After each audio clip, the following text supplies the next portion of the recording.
आपके अंदर कितना है जोश? हाउ इज द जोश इन हिंदी? पिछले साल एक मूवी आई थी जिसमें एक संवाद काफी ज्यादा मशहूर हुआ, हाउ इज द जोश। युवाओं के लिए ये संवाद प्रेरणा स्रोत का काम कर सकता है।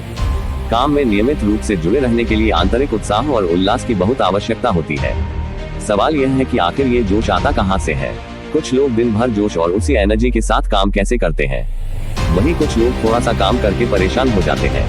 यदि जीवन में सफलता की ऊंचाइयों को छूना चाहते हैं तो आपको खुद को पहचानना होगा और अपने जोश को बनाए रखना होगा। आपको अपनी रुचि को समझना होगा। अगर आप मनपसंद काम करेंगे तो कभी भी नहीं थकेंगे। इस तरह आप अपनी रुचि के अनुसार कड़ी मेहनत करते हुए अपनी मंजिल तक पहुंच जाएंगे। आइए इस लेख में जोश को बरकरार रखने के कुछ तरीकों के बारे में जानते हैं। अपने काम से प्यार करें। सबसे पहले आपको अपने काम को अच्छी तरह से समझना होगा। जब आप अपने काम को अच्छी तरह से समझ लेते हैं तो फिर मन में उसके प्रति कोई भी डर या भ्रम की स्थिति नहीं रहती है। आपको जो भी काम करना है उससे पूरी तरह से परिचित हो जाएं। जीवन में ऐसा कोई काम न करें जिसमें आपकी रुचि न हो, क्योंकि जिस काम में आपकी रुचि नहीं होती उसे आप हमेशा अधूरे मन से करते हैं। हारी बाजी जीत सकते हैं। आपने कई बार गौर किया होगा कि खेल के मैदान पर हर खिलाड़ी वार्म अप करता है। वो मन ही मन जीतने की कल्पना करता है।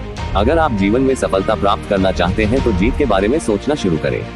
अपने जोश के बदौलत आप हारी हुई बाजी भी जीत सकते हैं। अपनी जोश के बदौलत ही आप अपनी टीम को लक्ष्य पाने के लिए तैयार कर सकते हैं। जोश से मिलेगी सफलता। आप अपने मन में इस बात को बैठा लें कि अगर जीवन में आगे बढ़ना है तो जोश बहुत काम आता है। बिना जोश के आपके मन में निराशा के भाव पैदा होने लगेंगे और आप आगे नहीं बढ़ पाएंगे। आपको बार बार विफलता मिलेगी, पर यदि आपके मन में जोश कायम है तो सफलता मिलने तक आप लगे रहेंगे। उस चींटी के बारे में सोचें जो बार बार गिरने पर भी दीवार पर चढ़कर ही मानती है। टाइम मैनेजमेंट पर फोकस करें। हर व्यक्ति दिन के किसी न किसी खास समय में ऊर्जावान होता है। कुछ लोग सुबह के समय सबसे मुश्किल कामों को आसानी से पूरा कर लेते हैं, तो कुछ रात के समय में कठिन कार्यों को करना पसंद करते हैं। आपको खुद को समझना होगा और पता लगाना होगा कि आपके अंदर सबसे ज्यादा प्रोडक्टिविटी कब रहती है।